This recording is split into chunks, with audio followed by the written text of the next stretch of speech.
नारायणादुग्रो जायते नारायणादिग्रो जायते नारायणात् प्रजापतयः प्रजायन्ते नारायणात् प्रवर्तन्ते नारायणे प्रलीयन्ते आर्द्रावस सर्वाणि च गन्धागंसे नारायणादेव समद्वर्ध्यन्ते नारायणात् प्रवर्तन्ते नारायणे प्रलीयन्ते मदनित्यो नारायणः ब्रह्मा नारायणः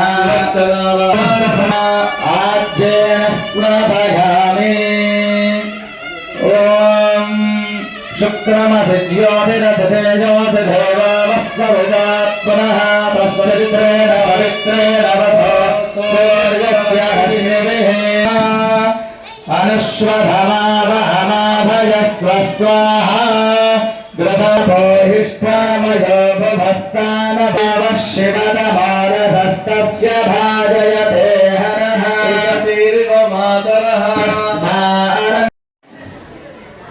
శ్రీ భక్తవాకండే దేవాలయం 50వ స్వర్ణోత్సవ బ్రహ్మోత్సవాల్లో భాగంగా ఈ రోజున 4వ రోజు ఉదయం స్వామివారికి సహస్ర కలశాభిషేకం కార్యక్రమం జరిగింది. సాయంత్రం పూట స్వామి వాళ్లకు శ్రీ పార్వతీ పరమేశ్వరులకు మరియు సీతారామచంద్ర స్వామికి వసంతోత్సవం కార్యక్రమం ఘనంగా నిర్వహించడం జరిగింది. ఇట్టి కార్యక్రమంలో భక్తులు అధిక సంఖ్యలో పాల్గొని కార్యక్రమాన్ని విజయవంతం చేసినారు. మీ అందరూ కూడా పేరుపైన ధన్యవాదాలు తెలియజేస్తున్నాం. అలాగే రేపు 5వ రోజున బ్రహ్మోత్సవాల ముగింపు రోజు రేపు ఉదయం పూర్ణాహుతి కార్యక్రమం ఉంటుంది. పూర్ణాహుతి కార్యక్రమం అనంతరం అన్నప్రసాద వితరణ కార్యక్రమం ఉంటుంది. కాబట్టి భగవద్బంధువులందరూ కూడా ఈ యొక్క జగిత్యాల ప్రజలందరూ కూడా ఈ భక్త మార్కండేయ దేవాలయానికి మరియు ఈ యొక్క కార్యక్రమాలు శ్రీమాన్ నంబివేల్ గోపాలాచార్య కౌశిక్ గారి ఆధ్వర్యంలో జరుగుతున్నాయి. ఈ యొక్క కార్యక్రమాల్లో వేద పండితులు శ్రీ బ్రహ్మశ్రీ త్రిగుణ విశ్వర్మ గారు తన భుజస్కంధాల వేస్తున్న ఈ కార్యక్రమాలను నిర్వహించారు. వారికి ప్రత్యేక ధన్యవాదాలు ఆలయ కమిటీ తరఫున తెలియజేస్తున్నాం. అలాగే ఈ యొక్క వైదిక కార్యక్రమం నిర్వహించినటువంటి భరత్ శర్మ గారిని మరియు సత్యనారాయణ శర్మ గారు కానీ నారాయణ శర్మ గారికి ఆలయ అర్చకులు వేపల్లి శ్రీనివాస్ శర్మ గారికి ప్రత్యేక కృతజ్ఞతలు చేస్తున్నాం. ఆలయ కమిటీ తరఫున ముక్కోటి దేవతలకు నిలయమైన మన మార్కండేయ దేవాలయంలో అంగరంగ వైభవంగా 50వ స్వర్ణోత్సవ బ్రహ్మోత్సవాలు జరగడం నిజంగా ఆనందదాయకం. ఎన్నో జన్మల పుణ్యఫలం ఉంటే తప్ప ఈ అవకాశం దొరకదు. ఈ బ్రహ్మోత్సవాలు చూస్తేనే సర్వ పాపాలు హరిస్తాయని ఆచార్యులు వారు చెప్తున్నారు.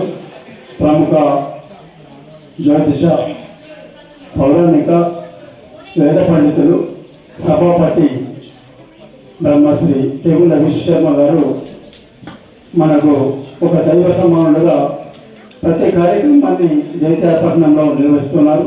వారికి పాదాభివందనం చేస్తూ ఆలయ నిర్వాహకులు కూడా ఎంతో చక్కగా ప్రతి కార్యక్రమాన్ని నిర్విఘ్నంగా నిర్వహిస్తున్నారు. వారికి కూడా ఈ సందర్భంగా ధన్యవాదాలు తెలియజేస్తూ ఇక్కడ ఆచార్యుల వారు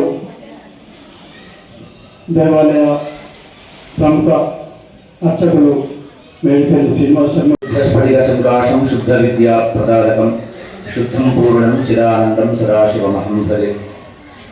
అన్ని విద్యలకు ఆలవాలమైనటువంటి ఒక స్వరూపం పరమశివుడు. ఈశాన సర్వ విద్యానాం ఈశ్వర సర్వభూతానాం అని ఏది కావాలి అన్నా బోలాశంకరుని పైన చల్లటి నీళ్లు పోస్తే చాలు ఆనందపడి మనసులో ఉండేటువంటి కోరికలు తీర్చేటువంటి పరబ్రహ్మ స్వరూపం ఒక భక్త మార్కండేయుడిగా, అట్లాగే ఒక దత్తాత్రేయుడిగా, ఒక రామచంద్రమూర్తిగా ఇక్కడ అవతరించి సుమారు 50 సంవత్సరాలు జరిగింది.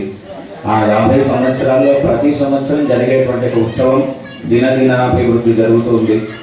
మొదట్లో శివ కళ్యాణానికి 2-3 ఉండేది. ఈ మాత్రం ఓ 200-300 మంది అయినా ఈ పాటికి వస్తున్నారంటే ప్రజలలో ఉండేటువంటి భక్తి ప్రపత్తులు దినదిన ప్రవర్తమానమై ఈనాడు 50వ సంవత్సరాన్ని ముగించుకొని అద్భుతమైనటువంటి రీతిలో 5 రోజుల కార్యక్రమంలో భాగంగా మొట్టమొదటి రోజు ధ్వజ ఆరోహణతో ప్రారంభమై మరియు దేవతాహ్వానము, భేరీ తాడనము ఇత్యాది పూజలన్నింటినీ నిర్వహించుకుంటున్నటువంటి పరబ్రహ్మ స్వరూపం 4వ రోజున స్వామికి అభిషేక ప్రియ శివ అని 1000 కలశాలతో స్వామికి అభిషేకం చేయించుకున్నాడు. వసంతోత్సవం అని ఈ ఋతువులో ఏ ఏ పళ్ళైతే దొరుకుతాయి ఆయా పళ్ళ అనుగ్రహం చేత సేవా సమితి వారి యొక్క దృఢ సంకల్పము చేత వాళ్ళందరూ ఏదో భుజస్కంధాల మీద వేసుకొని చేసుకుంటున్నారు. భుజం లేదు, స్కంధం లేదు, వాళ్ళు ఇస్తే తప్ప మనం ఏం చేయలేము. అటువంటి వస్తువులన్నీ ఎటువంటి లోపాలు లేకుండా అది భక్తుల ద్వారానో సభ్యుల ద్వారా సేకరించి అద్భుతమైన రీతిలో ఈ కార్యక్రమాన్ని జరిపించినారు. అది విశ్వసించి ఇంత పెద్ద కార్యక్రమాన్ని మాచే నిర్వహించినందుకు సభ్యులకి సేవ అనే కంటే అవకాశం కల్పించినందుకు ఉత్సవ కమిటీ సభ్యులకు మరియు ప్రధాన కమిటీ సభ్యులందరికీ భక్తులందరికీ పేరు పేరున కృతజ్ఞతాభివందనలు తెలియజేస్తూ రేపటి రోజున అందరము పాల్గొని స్వామికి ప్రభు పాత్రలు కావాల్సిందిగా కోరుతూ జై మార్కండేయ.